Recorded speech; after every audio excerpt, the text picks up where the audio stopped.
పాదం మీద పాదం, మోకాలు మీద మోకాలు.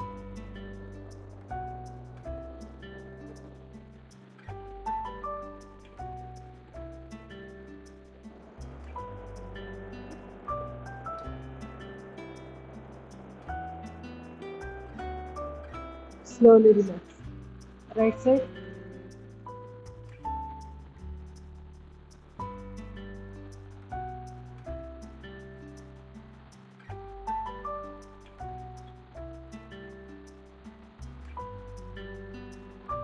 Slowly relax.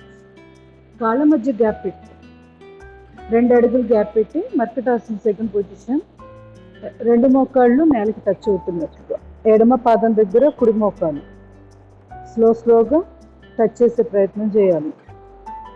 ఒకేసారి రాకపోతే కొంచెం ఎంతవరకు వస్తే అంతవరకు చేస్తుంటే రోజు ఒక వారంలోనే ఎంతో మార్పు వస్తుంది. నడుము భాగాన్ని లేపుతూ ఉండాలి. వెరికోస్ వెయిన్స్కి, గైనిక్ ప్రాబ్లమ్స్కి కూడా చాలా బాగా హెల్ప్ అవుతాయి ఇది మర్కటాసన. వెన్నుపూసకి ఇక చెప్పే పని లేదు. Slowly relax. Other side.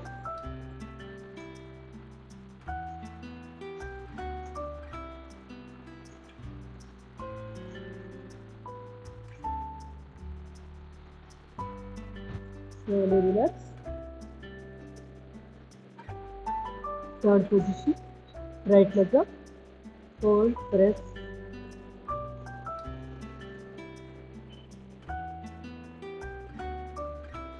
సమస్య లేని వాళ్ళు తలని లేపి ముక్కుని కానీ నుదుటి భాగాన్ని మోకాళ్ళ దగ్గర టచ్ చేసి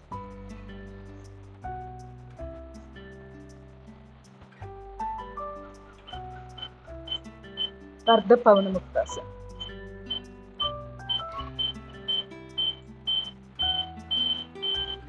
నెమ్మదిగా ఈ ముడిచిన కాల్ని చాపిన ఎడమ కాలు పక్కగా బయట వైపు ఉంచేసి ఎడమ చేతితో లాగుతున్నాం. కుడి మోకాల మీద ఎడమ అరిచేయి పెట్టి అటువైపుకి లాగుతూ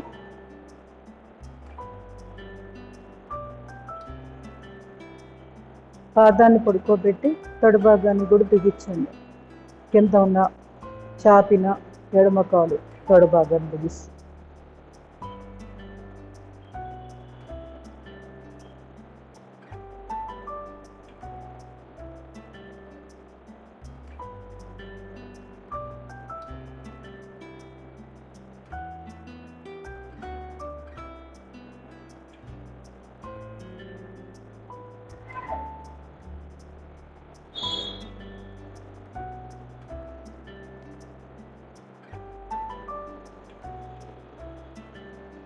స్లోలీ కాలు మార్చి ఎడమ కాలు ఫోల్డ్, ప్రెస్, టచ్.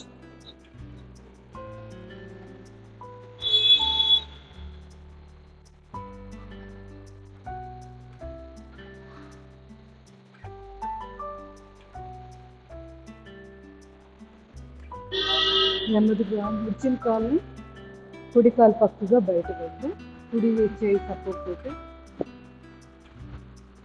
లాగుతూ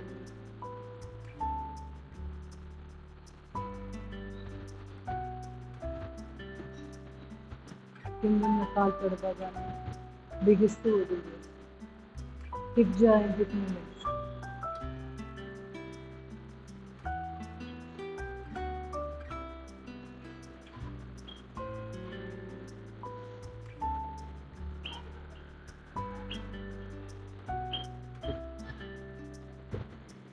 స్లోలీ రిలాక్స్. 2 చేతులు పిడికిలు బిగించి బాడీకి ఇరువైపు కాలు మెడలు బిగించి ఆల్టర్నేట్గా కుడి ఎడమ 2 హిప్ జాయింట్లని ఆల్టర్నేట్గా పైకి లాగుతాం.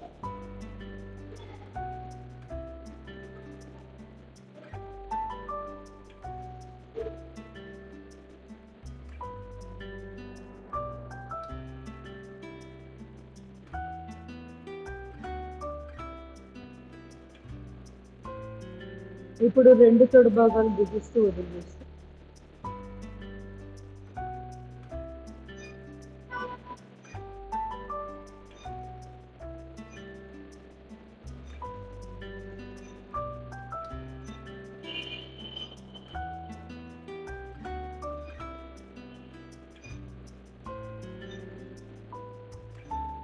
Slowly relax.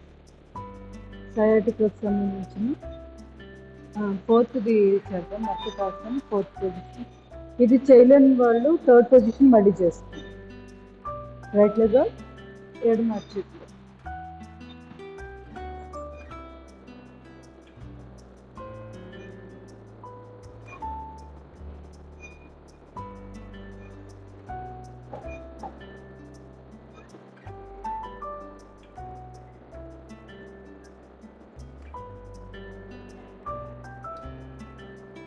Slowly relax. కాలు మార్చేయండి. ఎడమ కాలు కుడి అరిచేతి.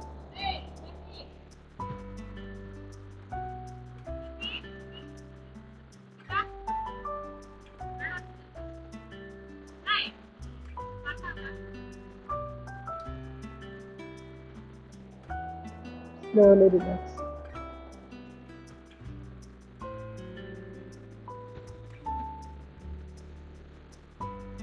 రెండు చేతులు పొద్దుంటుంది. నౌకాసనం, అదే ముందు ఉత్తాన పాదాసనం. రైట్ లెగ్ ఒకటి ఉంటుంది. Slowly relax. Left leg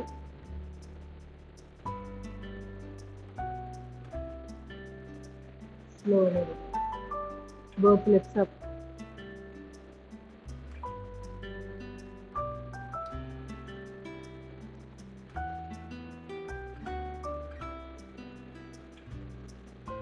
slowly relax.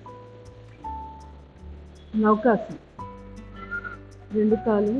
రెండు అరిచేతులు కాలు తొడల మీద పెట్టి తల ఛాతీ భాగం కాళ్ళు.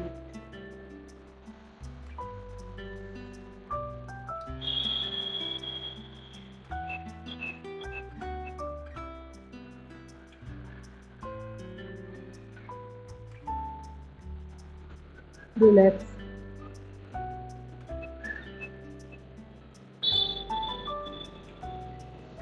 మళ్ళీ సెకండ్ టైం చేద్దాం. Deep breathing.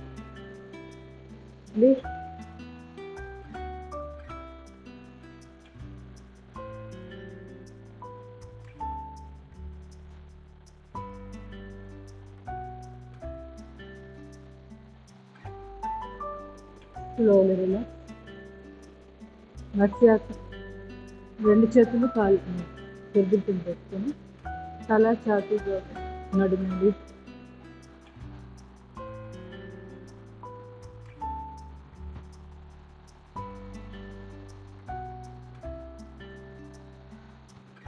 Slowly relax. Setubandhasana.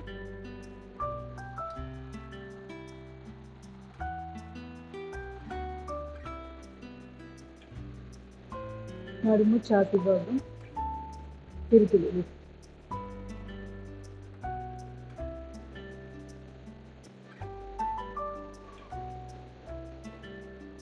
Slowly relax. పంద్రాసనం. లుంబార్ రీజియన్ మిక్స్ చేస్తూ తిరుగులు స్క్వీజ్ చేస్తూ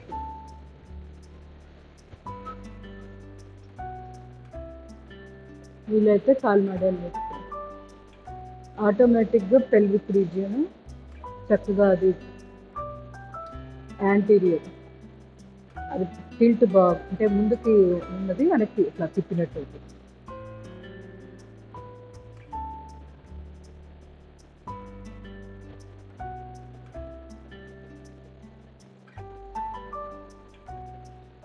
స్లోలీ రిలాక్స్.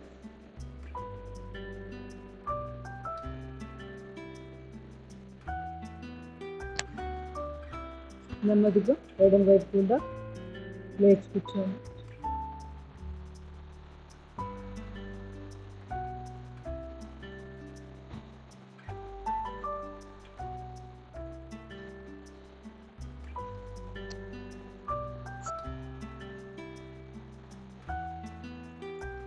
ప్రాణాయామాలు.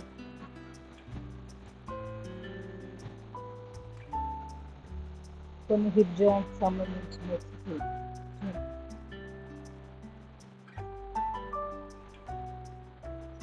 మంచిగా తాగాలనుకున్నా తాగు.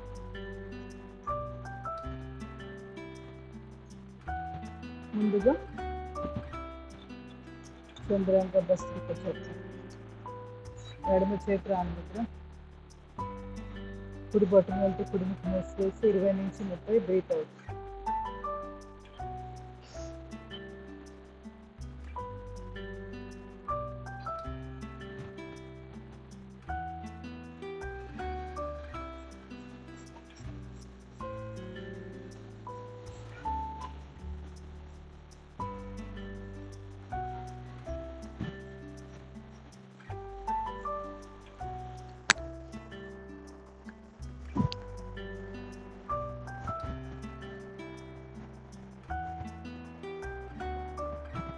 సూర్యాంగ భస్త్రిక.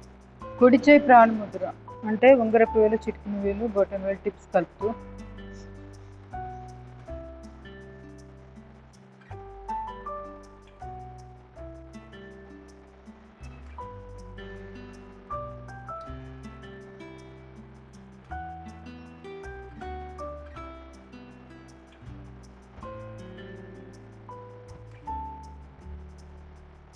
రెండు చేతులు ప్రాణముద్ర పెట్టి సుషుమ్న భస్త్రిక. ముక్కుపుట్టలు, రెండు ముక్కుపుట్టల ద్వారా బ్రీత్ అవుట్. ఆటోమేటిక్గా బ్రీతింగ్ జరుగుతూ ఉంటుంది, మీరు బ్రీత్ అవుట్ మీద దృష్టి పెట్టాలి.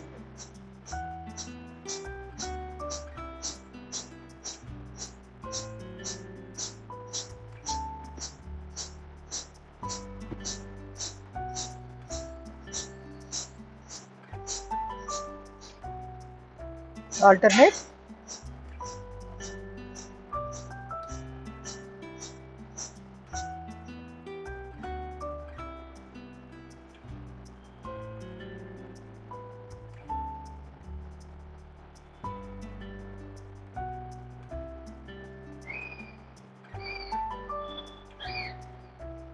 Slowly reverse.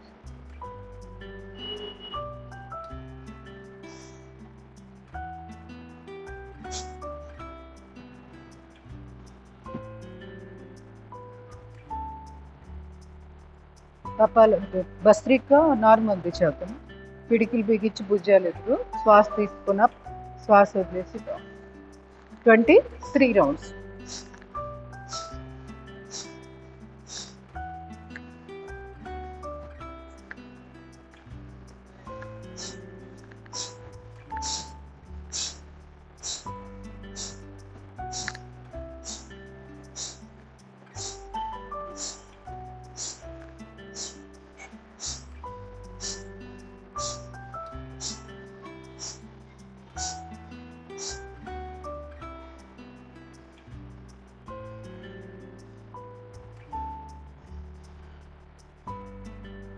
Second round.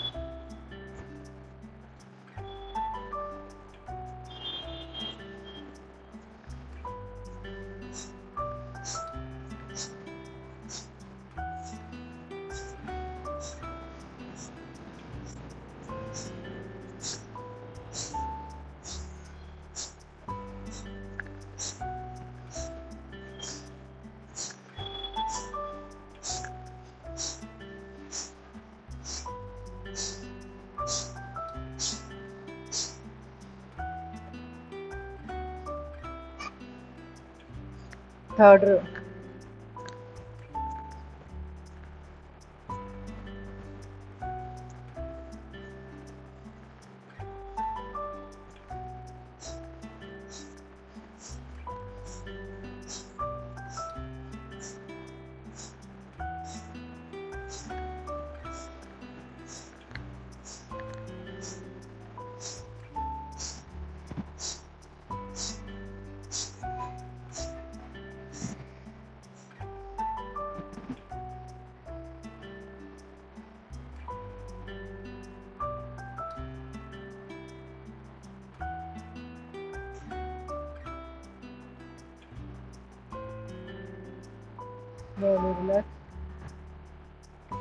రెండు చేతులు రాపు చేసుకొని అరిచేతులు యొక్క నిర్వచించారు, కాళ్ళ మీద పెట్టుకొని అరిచేతులు చూస్తూ కడగారు. ఇప్పుడు బ్రీత్ ఇన్కి బ్రీత్ అవుట్కి 1:2 లేదా 1:4 రేషియో వచ్చేట్టు చూసుకోవాలి. అంటే ఇప్పుడు 1 సెకండ్ కానీ 2 సెకండ్లు శ్వాస తీసుకున్నారు, అప్పుడు ఏం చేయాలి?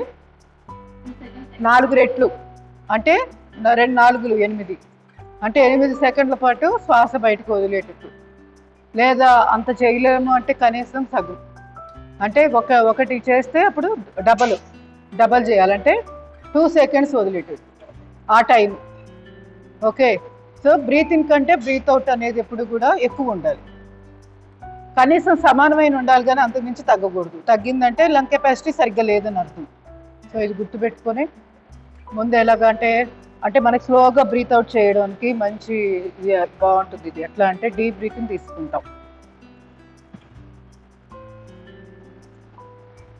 కొంతసేపు ఆపుతాం, ఆపినప్పుడు ఏమవుతుందంటే స్లోగా వదులుతాం అన్నమాట.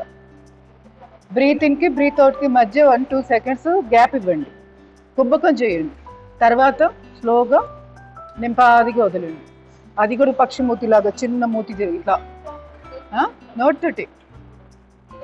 డీప్ బ్రీత్ ఇన్ ముక్కు ద్వారా, బ్రీత్ అవుట్ నోటి ద్వారా స్లోగా. కొంతసేపు బుగ్గలు ఉప్పించి ఉంచండి, తర్వాత నార్మల్గా తీసుకొచ్చి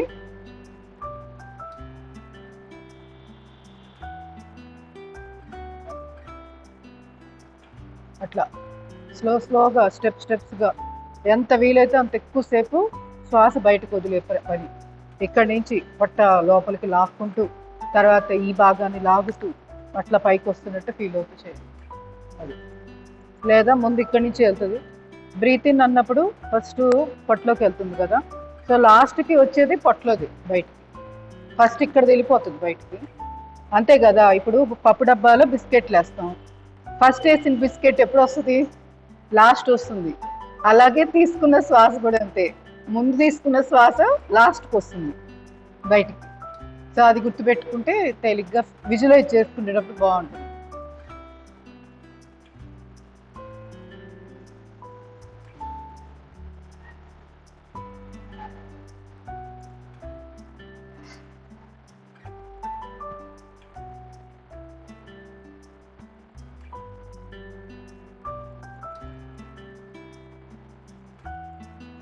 వీలైనంతగా పొట్ట లోపలికి లాక్తాం, స్టెప్స్గా.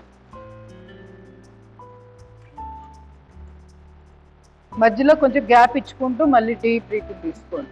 కంటిన్యూగా చేయాలని ఏం లేదు.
Slowly relaxing Dhyan Mudra. గమనించండి ఛాతీ భాగం, అబ్డామినల్ రీజియన్, ఇవన్నీ ఎలా ఓపెన్ అప్ అయినాయి గమనిస్తుంది.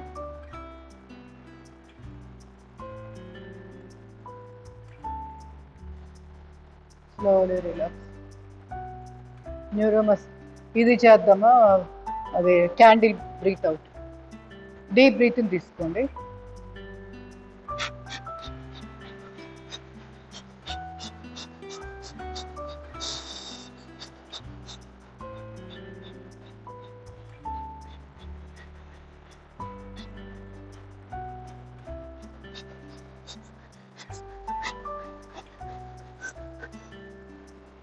ఎంతవరకు వస్తే అంతవరకు చేస్తూ మళ్ళీ డీప్ బ్రీత్ ఇన్, మళ్ళీ బ్రీత్ అవుట్ చేస్తూ, చాలా క్యాండిల్స్ ఎదురుగా వెలుగుతున్నట్టు, వాటిని అన్నిటిని ఆర్పుతున్నట్టుగా అలా భావం చేస్తూ వీలైనంత ఫోర్స్గా పొట్టలోంచి రావాలి ప్రెషర్.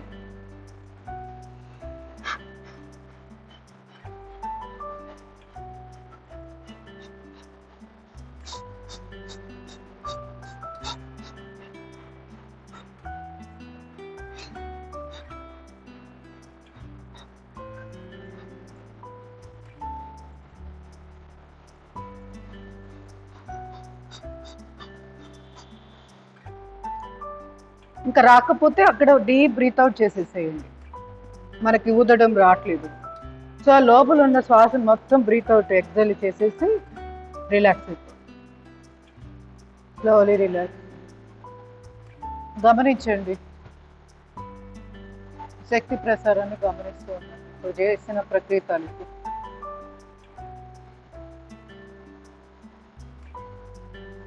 Slowly relax. అనులోమ విలోమ ప్రాణాయామం చేద్దాం. ఎడమ చెయ్యి సంజీవుని ముద్ర పెట్టుకోండి. ఉంగరపు వేలు ముడిచి దాని తర్వాత ఉన్న మధ్య వేలు, ఉంగరపు వేలు, బొట్ట వేలు కలపాలి. ఎడముక్కు ద్వారా శ్వాస తీసుకొని కుడి ముక్కు ద్వారా శ్వాస బయటికి పంపిస్తూ,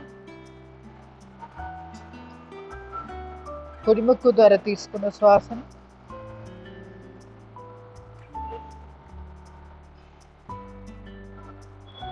ఎడమ ముక్కు ద్వారా బయటికి పంపిస్తూ,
లాస్ట్ 1 more minute.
కంప్లీట్ చేసిన వాళ్ళు రిలాక్సింగ్ ధ్యానం.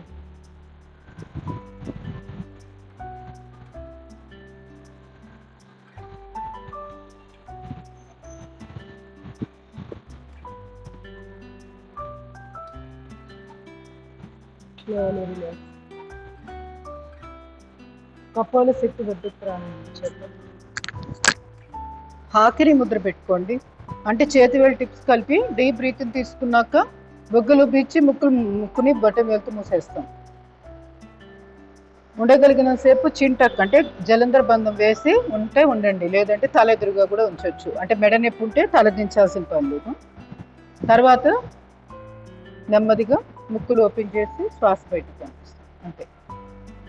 Deep breathing. తెలియకపోతే ఒకసారి చూడండి.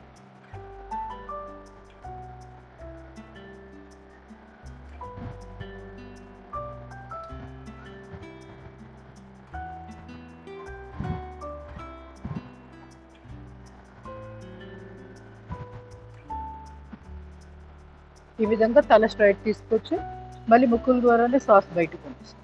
ఇంకో 2 times చేయండి. యాంటీ ఏజింగ్గా పనికొస్తుంది. మళ్ళీనేమో హెడ్ రిలేటెడ్ ప్రాబ్లమ్స్ అన్నిటికీ అద్భుతంగా పనిచేస్తుంది. స్ట్రెస్ లెవెల్స్ తగ్గడానికి, యాంగ్జైటీ తగ్గడానికి అద్భుతమైన ప్రాణాయామం. Deep breathing.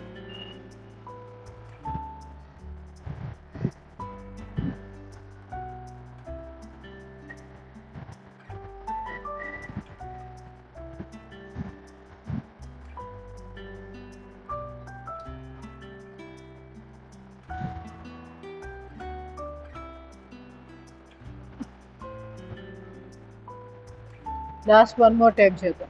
టెనిటస్, తల తిరుగుడు. టెనిటస్ అంటే చెవి హోర్ శబ్దాలు, ఇట్లాంటి వాటికి కూడా చాలా బాగా పనిచేస్తుంది. 21 times పెట్టుకోవచ్చు సమస్య ఉంటే. Deep breathing.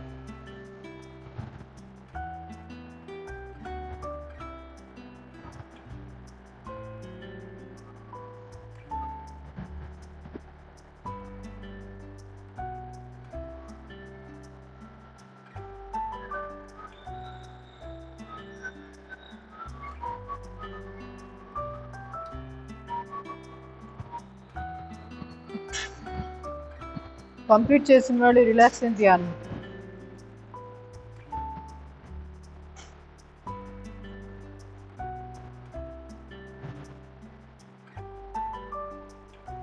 గమనించాలి బుగ్గలు, ముఖము,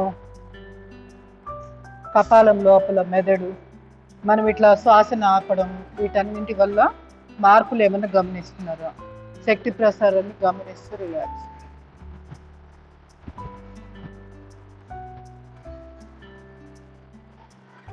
స్లోలీ రిలాక్స్. మకారం చాంటింగ్ చేద్దాం. ఆది ముద్ర పెట్టుకోం. Deep breathing.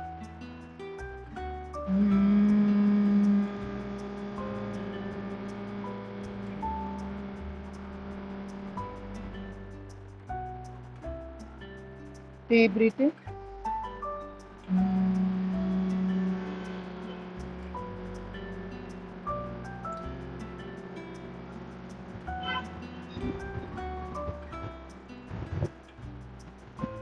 Deep breathing.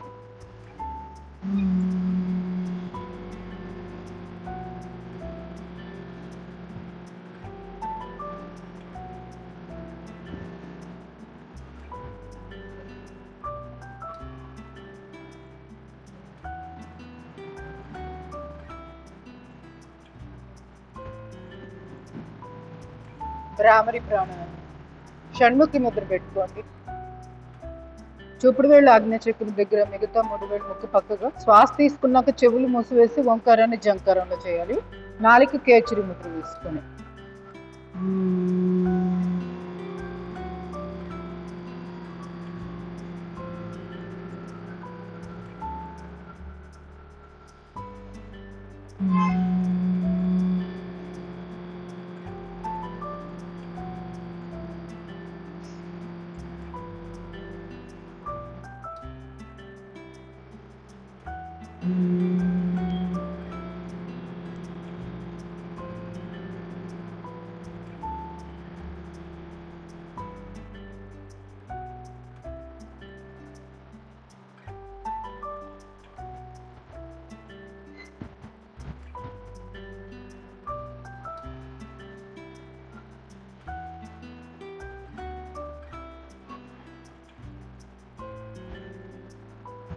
Slowly relax.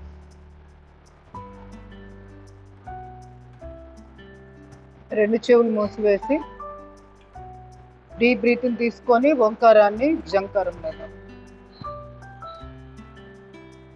మకారం లాగా అన్నమాట. అంటే ఇది గమనించండి ఎలా ఉంటుంది.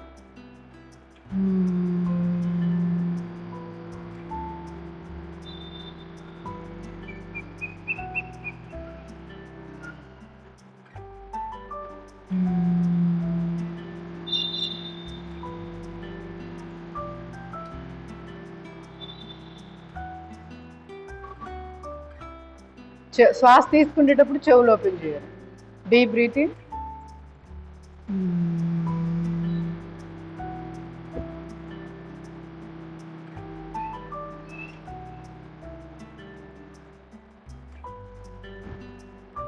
Slowly relax.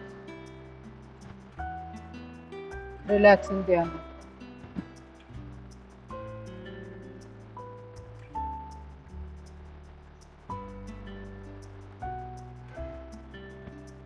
రెండు చేతులు రాపి చేసుకోండి. అరిచేతుల యొక్క నిల్వచ్చిపోయి కళ్ళు తప్పుకోండి. అరిచేతులు చూస్తూ కళ్ళు తప్పు.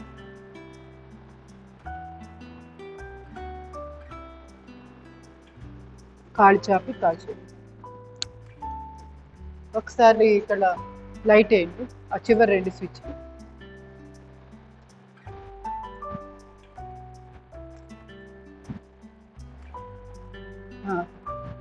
రెండు వేసారా? పక్కది కూడా అట్లా వచ్చి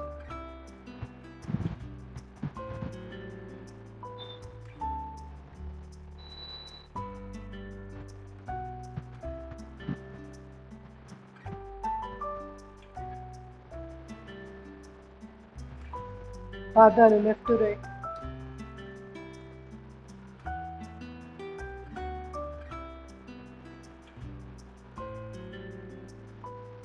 రొటేషన్, రివర్స్.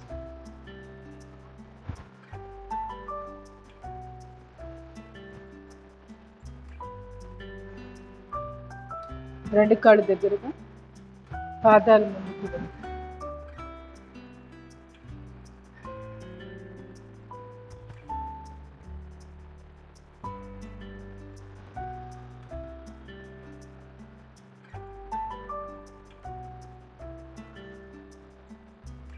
పాదాలు రొటేషన్.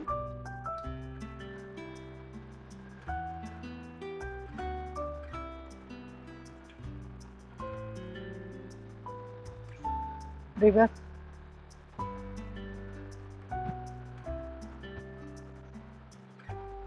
కాలు వేలు fold, open.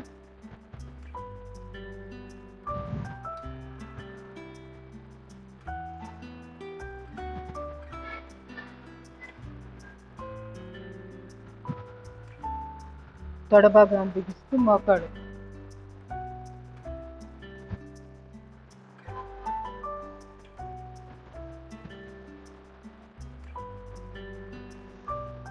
మోచిప్పకి exercise.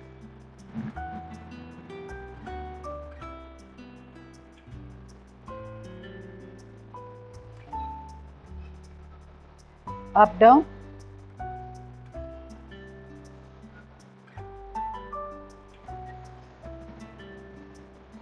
Criss cross.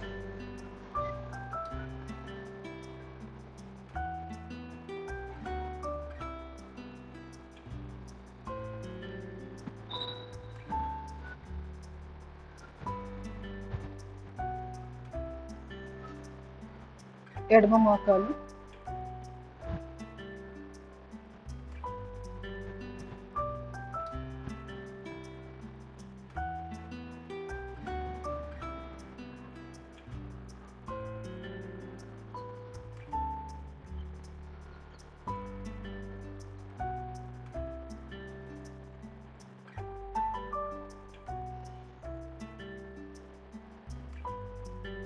Slowly relax.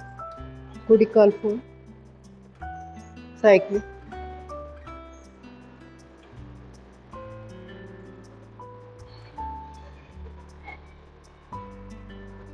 Reverse.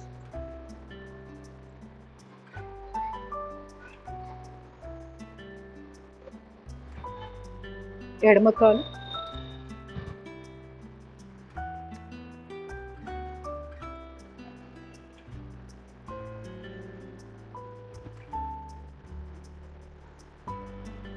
Reverse.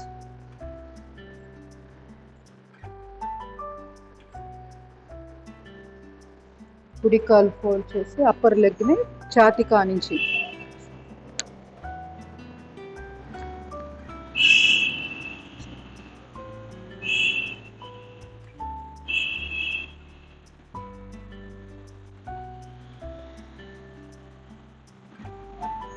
Reverse.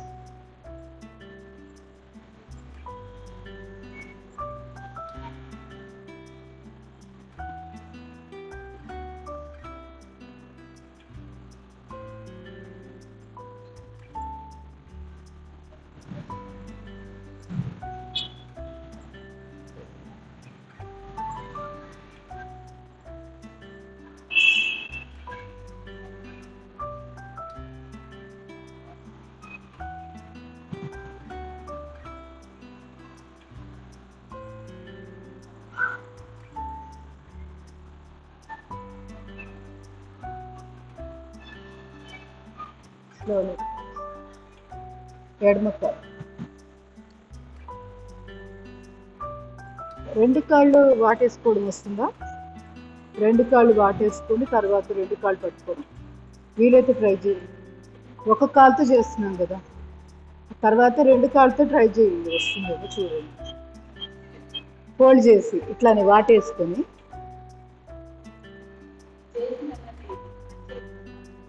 రెండు కాళ్ళు అయిపోయినాయా? జాగ్రత్త.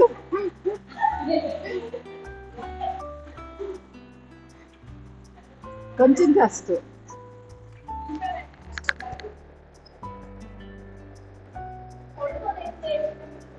కూర్చోనే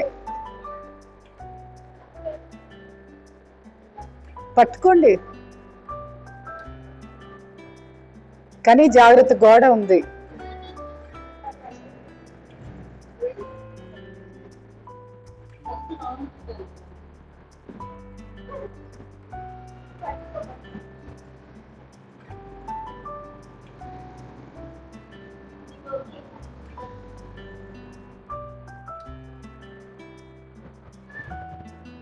Slowly relax.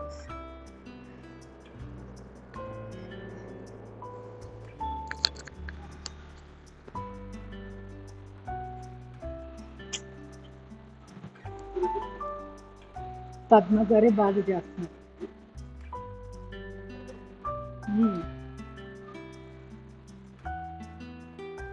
ఇంతవరకే వస్తుంది.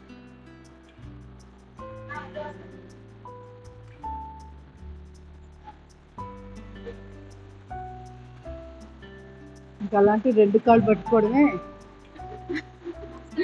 కొంచెం కష్టం. ఆ,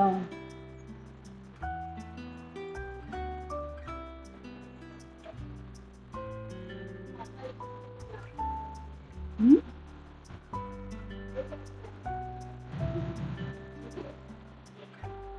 గాలి కోసం. ఆహా. ఎందుకు మన క్లాస్లోనే ఉందిగా, ఇక్కడ ఒక జడ ఉందిగా. ఉమ్.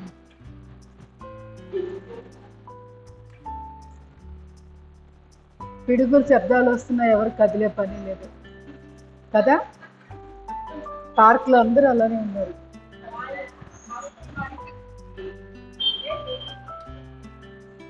ఇందాక నుంచి ఉరుముతుంది కదా, అయినా కూడా కదిలే పనే లేదు.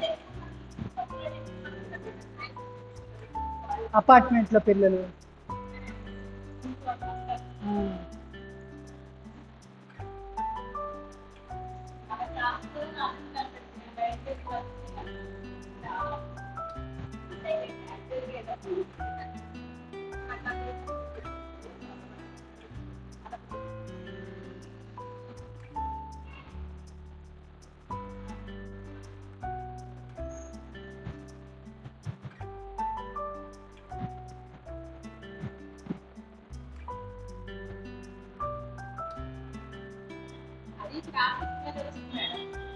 వస్తుంది. ఇంతే, ఇట్లానే సింగిల్ లెగ్తో ప్రాక్టీస్ చేసి తర్వాత డబల్ లెగ్తో చేయాలి.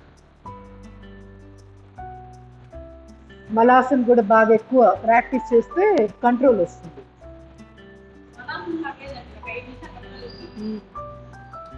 మరి మొదట్లో లేం కదా, సో అలాగే ఇది కూడా అంతే, రెగ్యులర్గా చేస్తూ ఉంటే రెండు కాళ్ళతో కూడా వచ్చేస్తుంది, తేలిగ్గా చేయగలం.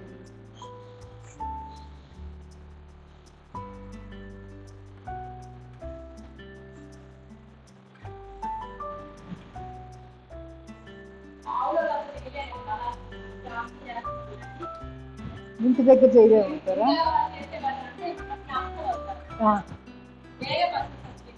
అట్లా అంటారు.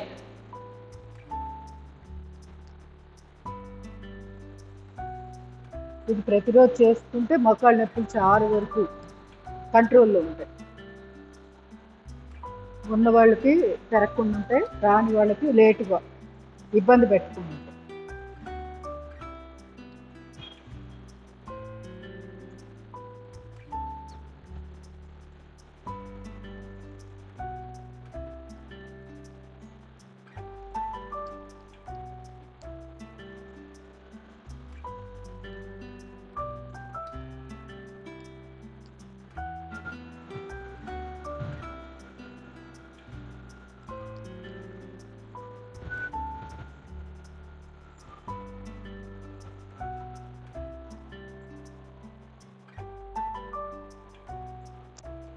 ఇదే పడుకొని కూడా మనము ఇట్లా ఇట్లా కదిలిస్తూ చేసుకోవచ్చు. సేమ్ ఇదే పొజిషన్. ఇది భద్రాసనం అంటాం. పడుకుంటే సుప్త బద్ధకోణాసనం, బద్ధకోణాసనం కూడా అంటారు. సో పడుకొని కూడా ఒకసారి ఈ కాలు ఒకసారి ఈ కాలు కదిలిస్తూ చేసుకోవాలి. అవును, కానీ అలవాటు అయితే నొప్పి ఉండదు అది కూడా. మనం మంచం పడుకున్నప్పుడు కూడా ఈ పొజిషన్లోనే పడుకుంటే అలవాటు అయిపోతుంది. ఫస్ట్లో ఏం చేయాలంటే చిన్న చిన్న కుషన్స్ తొడల కింద పెట్టుకోవాలి, ఇక్కడ వెనకాల తొడ వెనకాల పెట్టేసుకుంటే స్ట్రెయిన్ అవుతుంటే స్లోగా అలవాటు అయ్యాక అవి కూడా తీసేస్తాం. ఇంకా స్లోలీ కూడా ఇంకొక చేద్దాం. రేట్ చేద్దాం. మంచిగా తీసుకోండి ఒకసారి.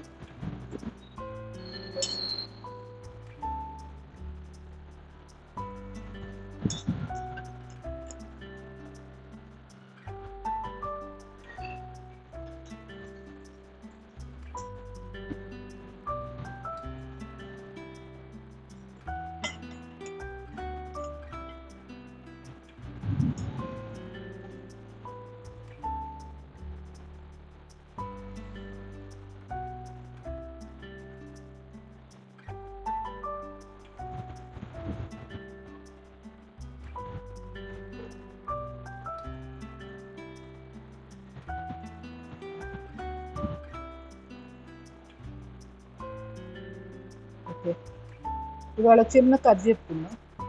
ఇవాళ క్లాసులు లేవు, నేను ఉన్నాయనుకున్నా.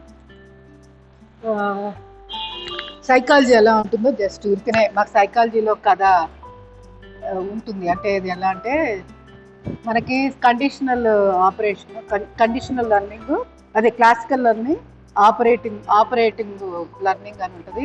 ఇంకోటి సోషల్ లెర్నింగ్. అంటే సమాజాన్ని చూసి కొంత నేర్చుకుంటుంటాం, కొంతేమో క్లాసికల్గా అంటే పర్టికులర్గా పనిగట్టుకొని నేర్పుతాము. అది ఆ మోడల్గా కూడా కొన్ని నేర్చుకుంటుంటాం. సో ఇప్పుడు ఎలా అంటే మీకు కోతి కథ ఐడియా ఉంటుంది కదా, కోతి కానీ కుక్క తీసుకుందాం. కుక్క దానికి మాంసం ముక్క చూడంగానే దాని నోట్లో నీళ్లు ఊరుతాయి కదా, అది అసలు ఒకరు చెప్పే పనే లేదు, సహజంగా నోట్లో నీళ్లు ఊరుతాయి. కానీ అదే మాంసం ముక్కతో పాటు ప్రతిరోజు ఫస్ట్ బెల్ కొట్టేసి దానికి మాంసం ముక్క చూయిస్తే దానికి లాలాజలం ఊరుతూ ఉంటుంది. తర్వాత కొన్ని రోజులు అయ్యాక ఏం చేస్తారంటే మాంసం ముక్క ఇవ్వరు, బెల్ కొడతారు అంతే. అయినా కూడా దానికి నోట్లో నీళ్లు లాలాజలం ఊరిపోతూ ఉంటుంది. సో అక్కడ ఏం చేశారు, పని కట్టుకొని ఆర్టిఫిషియల్గా స్టిమ్యులస్ దేనికి పెట్టారు, బెల్కి పెట్టారు. అంటే బెల్ మోగంగానే నాకు ఇప్పుడు ఫుడ్ పెడతారు, నాకు ఇప్పుడు అనేసి దానికి రెడీగా ఉందన్నమాట తినేదా ఫుడ్ అరగడానికి, లాలాజలం ఊరడం. సో దీన్ని క్లాసికల్ లెర్నింగ్ అంటారు. తర్వాత ఆపరేషన్ లెర్నింగ్ అంటారు. ఇది ఎలా ఉంటుందంటే కండిషనల్ లెర్నింగ్ కూడా అంటారు. ఎట్లా ఉంటుందంటే ఫర్ ఎగ్జాంపుల్ కరెక్ట్గా చెప్పాలంటే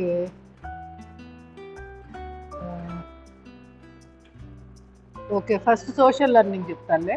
ఇది ఎలా ఉంటుందంటే ఒక 5 కోతుల్ని లోపల పెడతారు ఒక రూమ్లో పెట్టేసి, ఆ గదిలో ఏం చేస్తారంటే ఒక నిచ్చెన ఉంటుంది, నిచ్చెన కూడా ఉంటుంది. ఆ కోత ఎక్కి పైన అట్టిపళ్ళు వేలాడుతూ ఉంటుంటాయి. ఆ అట్టిపళ్ళు రోజు పెడుతూ ఉంటారు. ఇక్కడ ఏమవుతుందంటే ఆ కోతులు 5 ఏం చేస్తాయి, న్యాచురల్ కదా, చక్కగా నిచ్చెన ఉంది, అట్టిపళ్ళు అందేటట్టు ఉంటాయి. నిచ్చెన అలా ఎక్కంగానే చల్లటి బాగా కోల్డ్ వాటర్ డబ్బీమని వాటి మీద పడతాయి అన్నమాట. ఇంకా నిచ్చెన మీద అడుగు వేస్తే చాలు నీళ్లు పడిపోతాయి అంతే. ఇంకా కోతులకి అర్థమైపోయింది 4 రోజులు 5 రోజులు చూసేటప్పటికి, అమ్మో నిచ్చెన ఎక్కామంటే మనము నీళ్లు పడతాయి. సో అక్కడ అట్టిపళ్ళు తిండి గురించి మర్చిపోయినాయి. అది ఇది ఎక్కితే నీళ్లు పడతాయి, సో ఎక్కకూడదు అని దానికి అర్థమైంది. తర్వాత ఏం చేశారంటే స్లోగా ఈ 5 కోతుల్లో ఒక్కొక్క కోతిని మైనస్ చేస్తూ ఒక కొత్త కోతిని లోపలికి తీసుకొచ్చేవాళ్ళు. తీసుకొస్తే 4 కోతులకి అలవాటైపోయి ఏం చేసినాయి, నిచ్చెన ఎక్కడం మానేసి, అక్కడ అట్టిపళ్ళు ఉన్నా ఎక్కువ, నిచ్చెన అయితే ఎక్కువ, చక్కగా అలవాటుగా కుదురుగా కూర్చున్నాయి.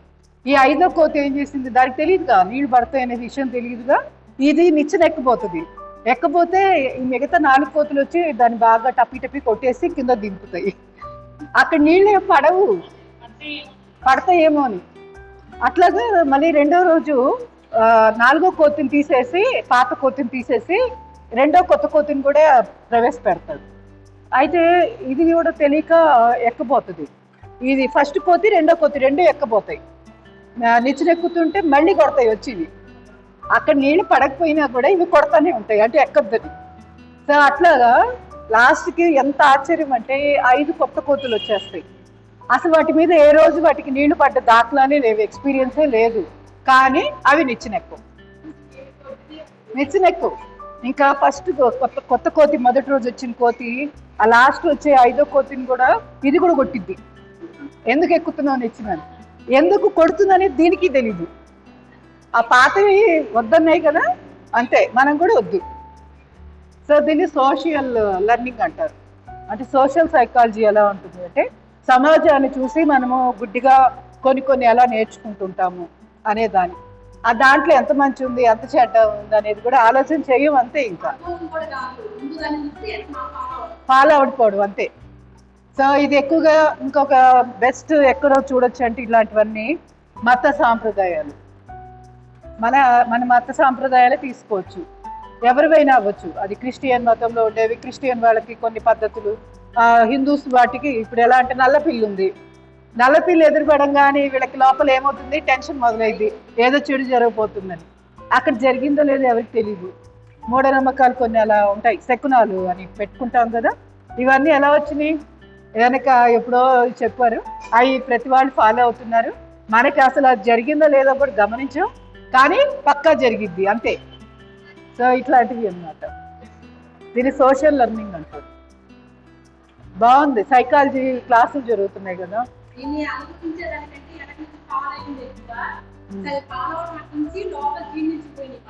అవును,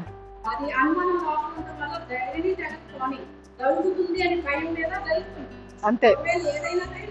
దాన్నే ఏమంటారు, సబ్ కాన్షియస్ మైండ్ లో ఆల్రెడీ మనం ఫీడ్ చేసి దాన్ని ఏం చేస్తాం, వదులుతూ మాటి మాటి గుర్తు చేసుకుంటూ, మనకు తెలియదు, మనం గుర్తు చేసుకున్నట్టు కూడా తెలియదు. దాన్ని ఎంతగా జపిస్తామంటే మంత్రంలాగా లోపల లోపల ఉంటుంది అనమాట. అందుకే చాలా వరకు వీలైనంత వరకు మైండ్ ఏం చేయాలి, ఖాళీగా అట్టు పెట్టుకోవాలి. ఎక్కువగా ఆలోచన చేయకూడదు. చేసే కొద్దీ తెలియకుండా అవన్నీ అన్కాన్షియస్ మైండ్లో ఉండి ఎలా ఉంటుందంటే, సముద్రంలో మనకి ఐస్ది మౌంటైన్ ఒకటి కనపడుతూ ఉంటుంది. ఎక్కువ మనకి షిప్స్ వెళ్ళేటప్పుడు చూడండి, యాక్సిడెంట్లు అవుతున్నప్పుడు షిప్కి యాక్సిడెంట్ అవ్వడానికి మెయిన్ కారణం ఐస్ బర్గ్స్. అంటే ఐస్ కొండలు ఉంటాయి కదా, అవి చూడడానికి ఇంతే కనపడతాయి, కానీ అడుగున అసలు ఎక్కడికెక్కడికో వ్యాపించి ఉంటుంది. ఆ కొండ లోపల ఎంతో దూరము, ఎంతో లోతు విస్తరించి ఉంటుంది. అది అది ఆ నౌక వాడు కనుక కనుక్కోకుండా అలానే వెళ్ళిపోయాడు అనుకో, పైన చూసి ఆ షేపు ఓహో ఇంతే ఉంది కాబట్టి కింద మహా అయితే కొంచెం ఉండొచ్చు అని అలా బేరీజ్ వేసుకొని వెళ్ళడానికి లేదు. ఎందుకంటే లోతు ఎంత ఉందనేది అంత మన మనసు కూడా అలానే ఉంటుంది. అన్కాన్షియస్ మైండ్ అనేది కూడా లోపల ఎంత దూరమో ఉంటుంది. అది ఎంత అంటే ఎన్నో జన్మలది కూడా కలగలిపి అది లోపల ఫీడ్ అయి ఉంటుంది అనమాట మన సంస్కారాల్లో.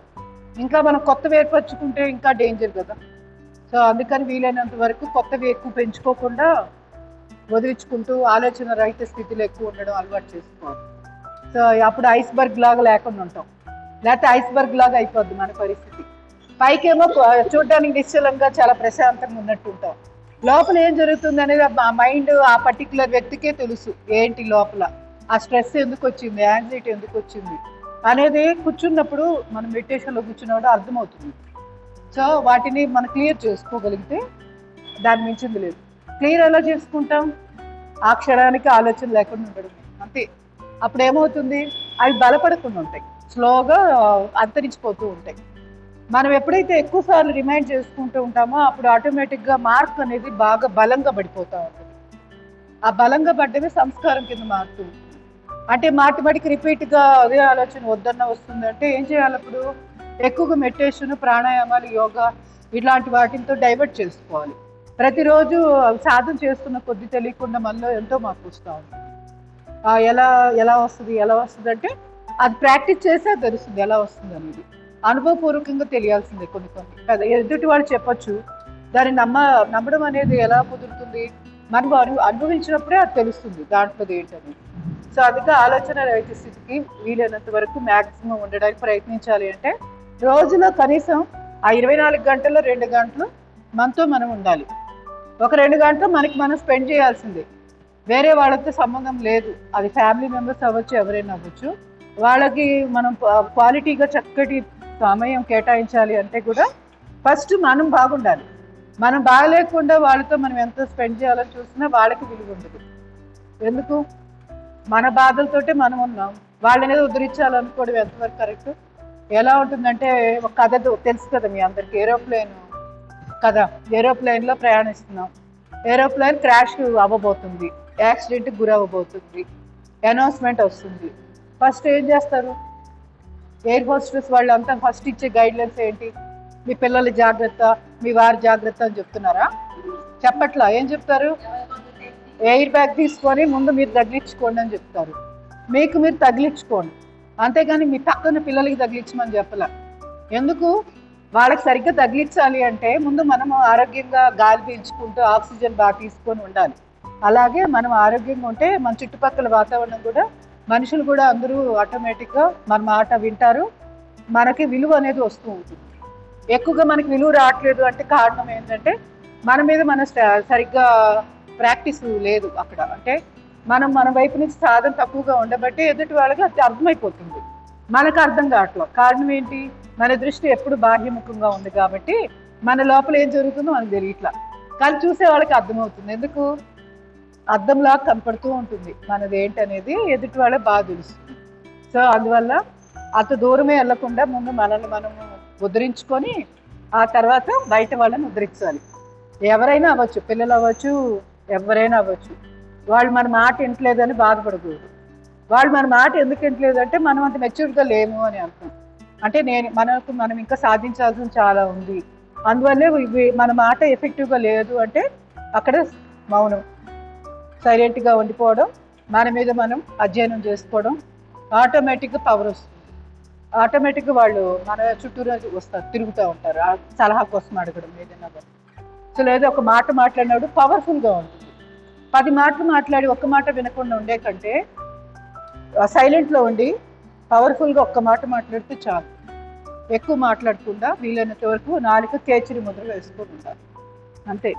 ఆటోమేటిక్గా పవర్ వచ్చేస్తుంది. ఎందుకు? కేచరి ముద్ర ఎప్పుడైతే వేస్తామో మనసు మన కంట్రోల్లో ఉంటుంది. పరిపరి విధాల మనసు ఆలోచనలు వెళ్ళడం అది తగ్గుతుంది అనమాట కేచరి ముద్ర వేయడం వల్ల. అది ఇంతకుముందు చెప్పా టెక్నికల్గా ఎందువల్ల అది ఏంటని.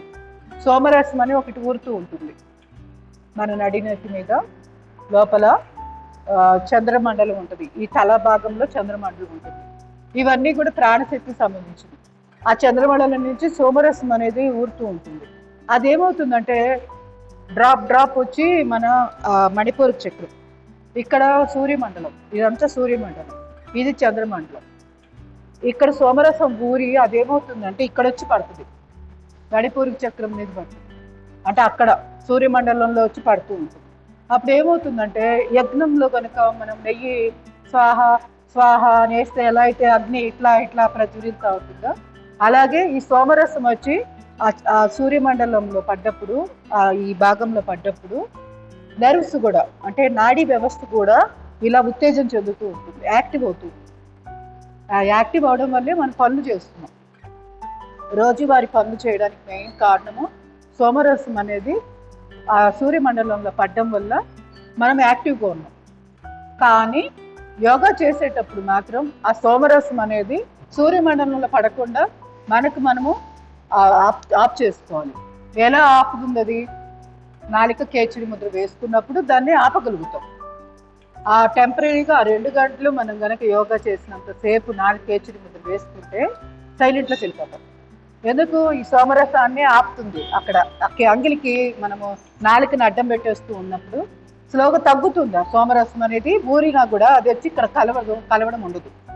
అప్పుడు ఆ నాడీ వ్యవస్థ అనేది ఉత్తేజం చెందకుండా స్తబ్దుగా ఉంటుంది. సో యోగాకి ఎప్పుడు కూడా నాడీ వ్యవస్థ యాక్టివ్గా ఉంటే యోగా కుదరదు, యోగం కాదు అది. రోజువారీ దైనందిక కార్యక్రమాలకు పనికి వచ్చే శక్తి అది, కుండల శక్తి అది కూడా.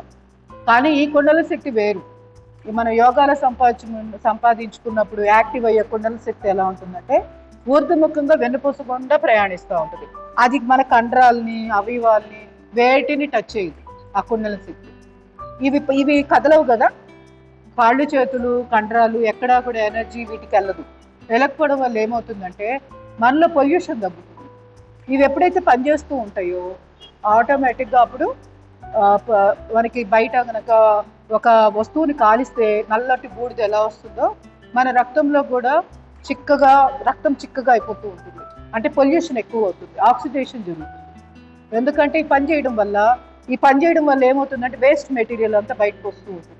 అంటే గాలిలో ఉన్న ఆక్సిజన్ తోటి కలిసి ఈ కండరాల్లో కూడా పొల్యూషన్ ఫామ్ అవుతూ ఉంటుంది. కర్బన శాతం అనేది పెరిగిపోతూ ఉంటుంది. అది పెరిగినప్పుడు ఏమవుతుందంటే ఆ కర్బన శాతాన్ని మనం బయటకు పంపించడంలో లేట్ అయ్యే కొద్దీ రక్తంతో కలిసి అది చిక్కబడుతూ ఉంటుంది.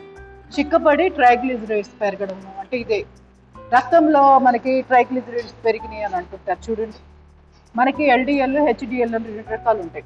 దీంట్లో ఎల్డిఎల్ అనేది తక్కువ ఉండాలి, ఎప్పుడు హెచ్డిఎల్ అనేది ఎక్కువ ఉండాలి. కానీ రివర్స్లో ఉంటుంది అందరికి ఎక్కువగా. కారణం ఏంటంటే రక్తము ప్యూరిఫైగా లేదు, అంటే అది ఉండవలసిన శుద్ధంగా లేకపోవడం. అది ఎందుకు లేదు అంటే నిరంతరం ఎప్పుడు కండరాలు అవయవాలు ఎప్పుడు పనిచేస్తూనే ఉన్నాయి. సో దాన్ని మనం స్టాప్ చేసి ఒక 2 గంటలు గ్యాప్ ఇచ్చి ప్రశాంతంగా యోగాలో కూర్చుంటే మనకు అందుకే మనసు ప్రశాంతంగా ఉండడానికి కూడా కారణం అదే. ఏవి పనిచేయవు కదా, పనిచేయకపోవడం వల్ల ఆటోమేటిక్గా శక్తి అనేది అక్కడ మనకి ఖర్చు ఇవ్వకుండా ఆగుతుంది అనమాట. శక్తి ఖర్చు చేయకపోతే కార్బన్ శాతం పెరిగిపోతూ ఉంటుంది, అంటే కార్బన్ కంటెంట్ పెరిగిపోతుంది. దాన్ని బయట పంపించడానికి ఏం చేయాలి? ఇప్పుడు ఈ గుండె ఎక్కువగా గబగబ పంపించేస్తానే ఉండాలి. అప్పుడు గుండెకి రెస్ట్ ఏది? గుండె రెస్ట్ లేకపోతే మనం ఎలా ప్రశాంతంగా ఉంటాము? ఆ గుండె దగ్గరే ఉండే అనాహత చక్రం, ఇది ఎలా ప్రశాంతంగా ఉంటుంది? అందుకని మనం చక్రాస్ అన్ని కూడా ఆరోగ్యంగా ఉండాలి అంటే గుండె పనితీరు అది పనిచేసే సమయాన్ని వీలైనంత వరకు మనం తగ్గించే ప్రయత్నం చేయాలి. సో యోగాలోనే అది కుదురుతుంది. జిమ్ములు చేసినా, ఇంకా పెద్ద పెద్ద వర్కౌట్స్ చేసినా మీకు గుండెకి ఎప్పుడు కూడా రిలాక్సేషన్ రాదు. ఓన్లీ యోగాలోనే గుండె రిలాక్స్ అవుతుంది అనమాట. సో ఆ విధంగా మనము బ్లడ్ని కూడా చక్కగా ప్యూరిఫై చేసుకొని ప్రశాంతంగా, మనసు కూడా ప్రశాంతంగా, అన్ని రకాలుగా కూడా యోగాలోనే కుదురుతుంది. సో బ్రీతింగ్ ఎక్సర్సైజెస్, ప్రాణాయామాలు ఇవన్నీ చేసినప్పుడు ఆటోమేటిక్గా అన్నీ రిలాక్స్ అయిపోతాయి. కానీ అవ్వవలసింది చక్కగా కుండల శక్తి వెన్నుపూస గుండా మూలాధారం నుంచి ఊర్ధముఖంగా దాని ప్రయాణం చేస్తూ ఉంటుంది. అలా చేసినప్పుడు ఏమవుతుంది? అది మనకు ఆజ్ఞా చక్రం యాక్టివేట్ అయ్యి స్పిరిచువల్గా చక్కగా ఎన్హాన్స్మెంట్ వస్తుంది. అంటే మనలో స్పిరిచువల్ గ్రోత్, అది అభివృద్ధి, ఆధ్యాత్మిక జ్ఞానం, ఆధ్యాత్మిక పురోగతి వస్తుంది. సో అది మన అందుకే స్పిరిచువల్ బుక్స్ చదవాలన్నా కూడా దానికి కూడా ఒక స్థాయి మనసు ఉండాలి. లేకపోతే పుస్తకాలు ఎదురుగా ఉన్నా మనసుకి ఎక్కదు. ఏంటబ్బా ఇది, భాష ఏంటి, ఈ పుస్తకాలు ఏంటి, ఇంత పేపర్లు ఏంటి, ఉన్నాయి పేజీలు, గ్రంథాలు ఇంత ఉన్నాయి, ఎలా చదువుతారు, ఇలాంటి ఆలోచనలు వస్తుంటాయి. అదే మనం మానసికంగా బాగా ప్రశాంతంగా ఉన్నప్పుడు, ఆధ్యాత్మికంగా ఎదుగుతూ ఉంటాం కదా, అప్పుడు ఆ పుస్తకాలు ఎన్ని వేలున్నా వందలున్నా మనకేం అనిపించదు. కావాల్సిన జ్ఞానం కరెక్ట్గా అందుతూ ఒక పేజ్ చదివినా చాలు. ఓవరాల్గా కంటెంట్ అన్నీ అక్కడ పోటీ పడి చెప్పేది ప్రతి పేజీలో అదే ఉంటుంది ఇంచుమించుగా. అది ఆ జ్ఞానం ఏంటనేది కీ, అంటే కరెక్ట్గా తాళం పట్టుకుంటాం అన్నమాట. సో ఇది ఓవరాల్.